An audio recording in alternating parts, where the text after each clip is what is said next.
नमस्कार दोस्तों, मैं हूं अनदेखा और आप सुन रहे हैं डरावनी कहानी, वो भी मेरे साथ। क्या आपने कभी सोचा है कि एक आम सी दिखने वाली सवारी की रात एक ऑटो ड्राइवर की जिंदगी का सबसे भयानक अनुभव बन सकती है? एक सुनसान हाईवे, आधी रात का समय और एक ऐसी सवारी जिसे याद कर आज भी मेरे रोंगटे खड़े हो जाते हैं। क्या आप जानना चाहेंगे कि उस रात क्या हुआ? तो चलिए अब इस कहानी को शुरू करते हैं। लेकिन कहानी को शुरू करने से पहले बस मैं आपसे ये कहना चाहता हूं कि अगर आप पूरी कहानी सुनेंगे तो आपको बहुत मज़ा और डर का एहसास होने वाला है। और आप पहली बार हमारे चैनल पर आए हैं तो इस चैनल को अभी सब्सक्राइब कर लीजिए और वीडियो को लाइक करें। आपका ये छोटा सा सहयोग मेरे लिए बहुत महत्वपूर्ण है। तो ज़्यादा समय ना लेते हुए जल्दी से अपनी कहानी को शुरू करते हैं। मेरा नाम रमेश है। मैं यूपी का रहने वाला हूं और मैं एक ऑटो ड्राइवर हूं। मैंने 21 साल की उम्र से ही ऑटो चलाने का काम शुरू कर दिया था। मेरे घर में मेरे मम्मी पापा, एक छोटा भाई और एक छोटी बहन है। मेरे घर में दो ही लोग कमाने वाले हैं, एक मैं और दूसरे पापा। मैं रोज आराम से ऑटो चलाया करता हूँ। मैं देर रात तक ऑटो चलाया करता था। ऑटो चलाते हुए मुझे आज पूरे 5 साल हो चुके हैं। अब मैं 26 साल का हूँ। मैं रोज देर रात तक ऑटो चलाया करता था, तो मुझे बहुत बार हाईवे से होकर भी जाना पड़ता था अपने पैसेंजर को छोड़ने के लिए। मैं दिन को तो ऑटो चलाया करता था और रात में मैं ट्रेन से उतरने वाले हर इंसान को उसके बताए हुए जगह पर छोड़कर वापस ट्रेन के पास चला जाता था। अगर किसी को भी ट्रेन में बैठकर कहीं जाना होता तो मैं उसे भी अपने ऑटो में बैठाकर ट्रेन तक छोड़ देता। मैं उन सब से थोड़ा ज्यादा पैसा लेता था, क्योंकि देर रात तक बहुत कम ऑटो चलते थे। तो हर कोई दिन के मुकाबले ज्यादा पैसा लेता था और हमारे सारे पैसेंजर हमें पैसा दे देते थे। हमारा यह तो रोज का काम था। लेकिन कहानी में आगे बढ़ने से पहले मैं आपको यह बता दूं कि इसी लालच की आदत ने मेरी जान ले ली। हर रोज रात की तरह मैं उस रात को भी अपना ऑटो चला रहा था। तभी एक लड़की ने मुझे पीछे से आवाज लगाई, अरे वो ऑटो वाले भैया, जरा रुको। यह सुनकर मैंने तुरंत अपना ऑटो रोक दिया। वह चलकर मेरे पास आई और मुझसे बोली, क्या आप मुझे मेरे घर तक छोड़ देंगे? मैंने पूछा, कहाँ जाना है आपको? यह सुनकर लड़की जवाब देती है, मुझे यही थोड़ा सा आगे जाना है। मैंने कहा, ठीक है, मैं आपको छोड़ दूंगा, लेकिन थोड़ा ज्यादा पैसा लूंगा मैडम। ये सुनकर लड़की कहती है, ठीक है, मैं आपको ज्यादा पैसे देने को तैयार हूं। फिर वह लड़की मेरे ऑटो में बैठ जाती है और मैं उनको उनके बताए हुए जगह पर छोड़ देता हूं। उसके बाद वह लड़की मुझे पैसे देकर अपने घर चली जाती है और फिर मैं भी अपने घर चला जाता हूं, क्योंकि काफी रात हो चुकी थी। घर जाने से पहले मैंने अपने छोटे भाई को कॉल किया। उसने कॉल उठा लिया। उसके बाद उसने कहा, हेलो भैया, क्या हुआ? मैंने पूछा, माँ पापा और छोटी बहन ये सब सो गए हैं क्या? मेरे छोटे भाई ने जवाब देते हुए कहा, हाँ, सब सो गए हैं। फिर मैंने कहा, ठीक है, मैं ठीक 1 घंटे में घर पहुंच जाऊंगा। तुम सो मत जाना, जागे रहना दरवाजा खोलने के लिए। छोटे भाई ने जवाब देते हुए कहा, ठीक है भैया, मैं नहीं सोऊंगा। इतना कहने के बाद मैंने कॉल कट कर दिया और उसके बाद मैं ठीक 1 घंटे में घर पहुंच गया। घर पहुंचकर मैंने डोरबेल बजाई। डोरबेल की आवाज सुनकर मेरे छोटे भाई ने दरवाजा खोल दिया। मेरे अंदर आने के बाद उसने दरवाजा बंद कर दिया और वह अपने रूम में सोने चला गया। उसके जाने के बाद मैं भी अपने रूम में सोने चला गया। सुबह उठने के बाद मैंने नाश्ता किया और फिर मैं ऑटो चलाने लगा। लेकिन आज मुझे पता नहीं था कि आज मेरे साथ क्या होने वाला है। आज मेरी मौत होने वाली है। सुबह से ऑटो चलाते चलाते अब रात हो गई। मैं अपने रूट में ऑटो चला ही रहा था कि तभी एक खूबसूरत लड़की ने हाथ दिखाते हुए ऑटो रुकवाने का इशारा किया। फिर मैंने अपना ऑटो तुरंत ही रोक दिया। उसने बोला, आप मुझे हाईवे से थोड़ी दूर मेरा घर है, क्या आप मुझे वहां तक छोड़ देंगे? मैंने जवाब देते हुए कहा, हाँ मैडम, मैं आपको वहां तक छोड़ दूंगा। मेरा इतना कहते ही वह लड़की मेरे ऑटो में बैठ गई। फिर मैंने अपना ऑटो चालू किया और उन्हें उनके बताए हुए जगह पर छोड़ने लगा। उन्हें उनके बताए हुए जगह तक पहुंचाने के लिए मुझे एक हाईवे से होकर जाना पड़ता था, तो मैं थोड़ी देर में ही हाईवे पहुंच गया। हाईवे पहुंचने के थोड़ी देर बाद ही मैंने उस लड़की का नाम पूछा। उसने अपना नाम राधिका बताया। फिर मैंने उनसे कोई सवाल नहीं किया, क्योंकि वह मुझे गुस्से से देख रही थी, इसलिए मैंने दोबारा कोई सवाल करना ठीक नहीं समझा। उसके बाद मैंने मोबाइल में टाइम देखा तो रात के 11 बज रहे थे। तभी अचानक से उस लड़की ने अपने बड़े बड़े नाखून मेरी गर्दन की दाईं ओर काफी अंदर तक घुसा दिए, जिस कारण मुझे काफी दर्द हुआ और मेरी चीख निकल गई। उस लड़की ने अपने बड़े बड़े नाखून मेरे गर्दन से निकाले, जिससे मुझे बहुत दर्द हुआ। उस डायन से बचने के लिए मैं भागने लगा कि तभी उसने अचानक से जोर से मुझे धक्का दिया, जिससे मैं जमीन पर धड़ाम से गिर गया। वह डायन मेरे ऊपर झपट्टा मारती है और फिर जो खून मेरी गर्दन से निकल रहा था उसे चाटने और पीने लगती है। मैंने उस डायन का चेहरा देखा। उसका चेहरा हम इंसानों से काफी अलग दिख रहा था। उसके चेहरे पर सिर्फ हड्डी और चमड़ी थी और उसके पूरे शरीर से एक अजीब सी गंध आ रही थी। उसकी यह गंध मुझे बर्दाश्त नहीं हो रही थी। मुझे ऐसा लग रहा था कि मैं अभी उल्टी कर दूंगा। उसके चेहरे की पूरी हड्डी दिखाई पड़ रही थी। उसकी आंखें एकदम सफेद दिखाई पड़ रही थीं। उसके पूरे शरीर में एक भी मांस नहीं था। उसके पूरे शरीर की हड्डियां साफ साफ दिखाई दे रही थीं। उसने मुझे नोचना और खरोचना शुरू किया, जिससे मुझे काफी दर्द हो रहा था। थोड़ी देर बाद उस डायन ने मेरी आंखों में आंखें डालकर कहा, अब तू मरने के लिए तैयार हो जा रमेश। उसकी यह बात सुनकर मैं बहुत घबरा गया और बहुत हाथ पैर मारे उसकी पकड़ से छूटने के लिए, लेकिन मेरी सारी कोशिश बेकार हो गई और अब मैं समझ गया कि मेरा अंत आ चुका है। फिर उस डायन ने मेरा गला मरोड़कर मुझे जान से मार डाला। अगली सुबह कुछ लोगों ने रमेश की लाश देखी और आपस में बात करने लगे कि आखिर इस ऑटो ड्राइवर को किसने मारा होगा। थोड़ी देर बाद उन लोगों ने पुलिस को कॉल किया और उन्हें इस घटना के बारे में बताया। फिर कुछ समय बाद पुलिस वहां पहुंच गई। फिर पुलिस वालों ने सबको पीछे किया और रमेश की लाश के पास जाकर वहां पर नो एंट्री का बोर्ड लगा दिया। उसके बाद पुलिस रमेश की लाश को उलट पलट कर देखने लगी।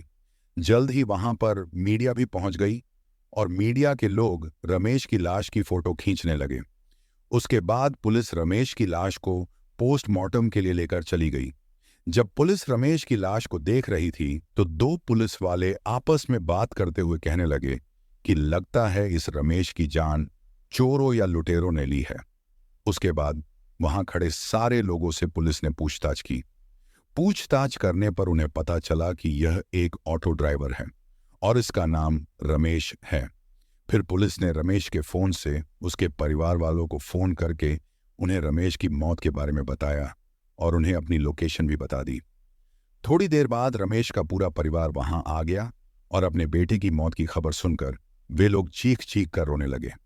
वे पुलिस से पूछने लगे, मेरे बेटे को किसने मारा और क्यों मारा?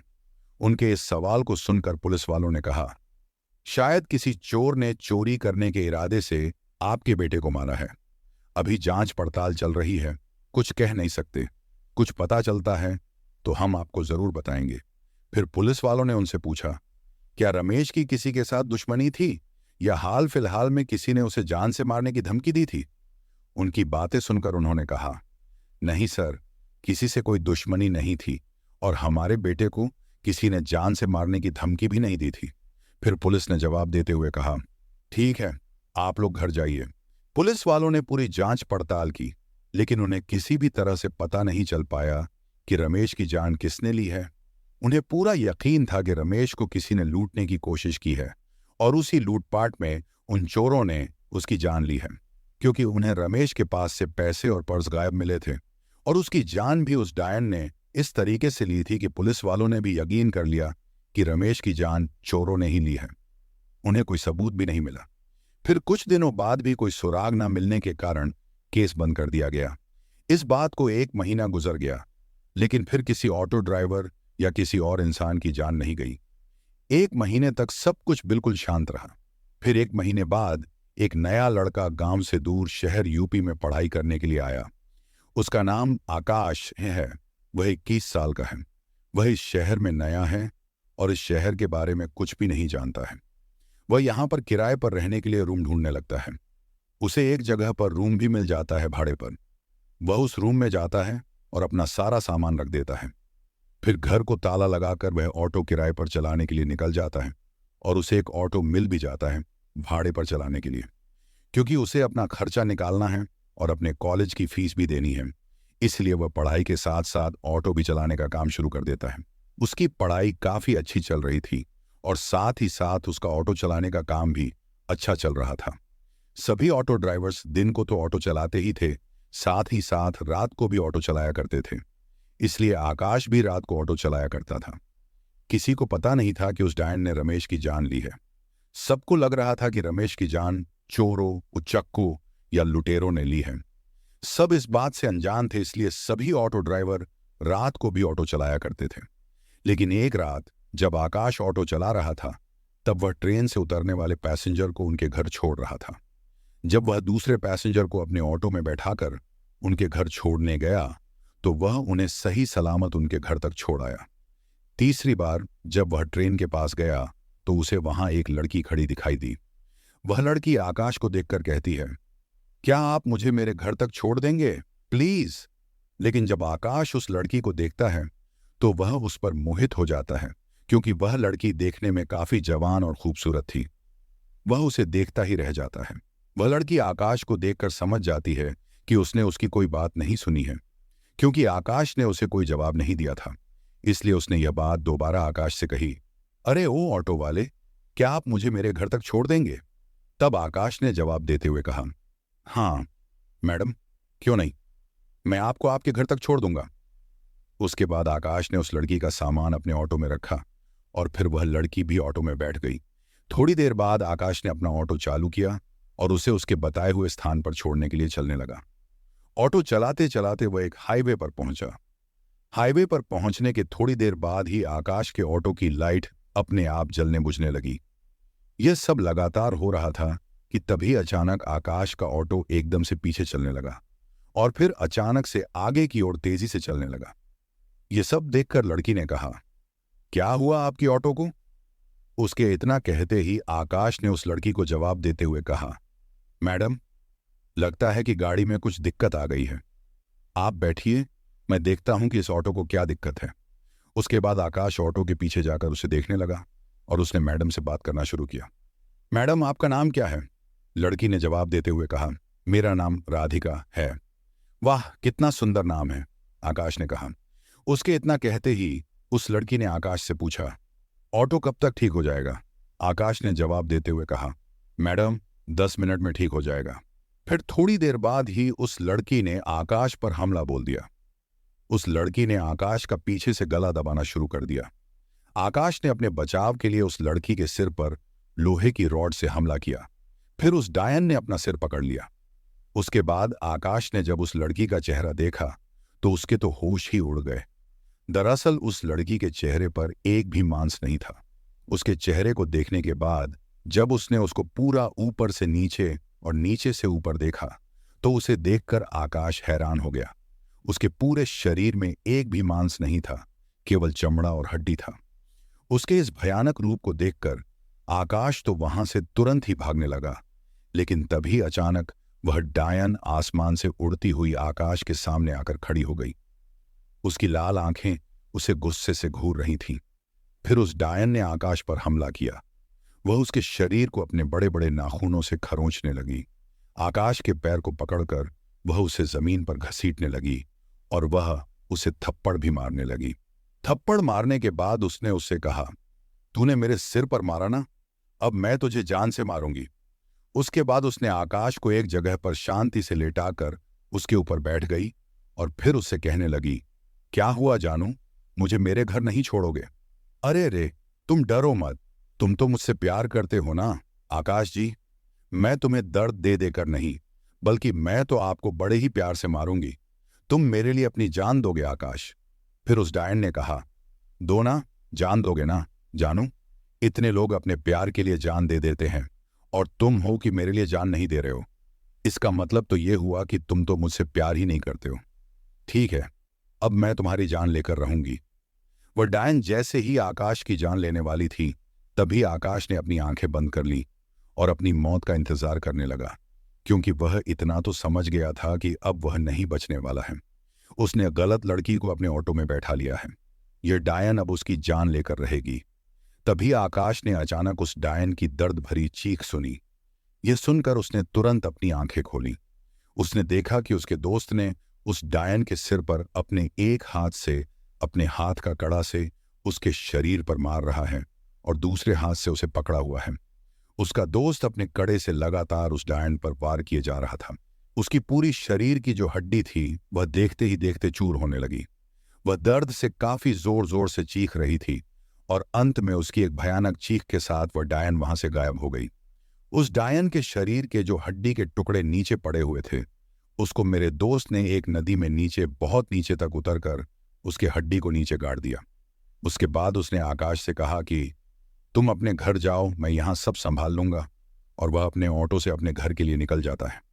पूरे रास्ते आकाश डर के मारे थरथरा रहा था।